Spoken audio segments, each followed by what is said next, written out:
Everyone, আবার চলে এসেছি নতুন একটা শর্ট ভিডিও নিয়ে। তো আজকে আমি আপনাদের সাথে শেয়ার করব বিটরুট জুস। এটা খালি পেটে খাওয়া শরীরের জন্য খুবই ভালো। তো চলুন ঝটাপট রেডি করে ফেলি, আর কিভাবে বানালাম সেটা আপনাদের সাথে শেয়ার করে নিই। আমি এখানে নিয়েছি একটা বড় পরিমাণের বিট, আর তার সাথে নিয়েছি দুটো আমলকি। যেহেতু আমি এখানে দুজনের জন্য বানাচ্ছি তাই দুটো আমলকি নিয়েছি, আর বিটটাও বড় নিয়েছি।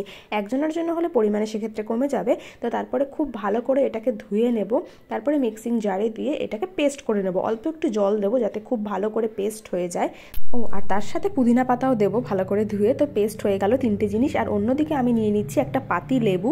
তো পাতি লেবুর রস, আর সাথে আমি অ্যাড করব একটা মৌসম্বি লেবু, যাতে খেতে আর একটু টেস্ট হয়। আর টেস্টের জন্য আপনারা অনেক কিছু ইউজ করতে পারেন। যে একটু মিষ্টি মিষ্টি খেতে চান সে এর মধ্যে একটু মধুও অ্যাড করতে পারেন।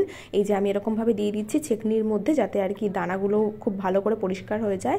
তো এর মধ্যে আমি জল দেবো আর এটাকে আস্তে আস্তে করে ছেঁকে নেব। এই যে আমার রেডি হয়ে গেছে বিটরুট জুস। এর মধ্যে আমি একটু দিয়ে দিয়েছি বিট নুন, আর যে একটু ঝাল ঝাল খেতে চাইবেন সে গোলমরিচের গুঁড়ো অ্যাড করতে পারেন। এই ছিল আজকে আমার শর্টস। যদি ভালো লেগে থাকে তাহলে like, comment, share and subscribe. দেখা হবে নেক্সট শর্টে। Thank you.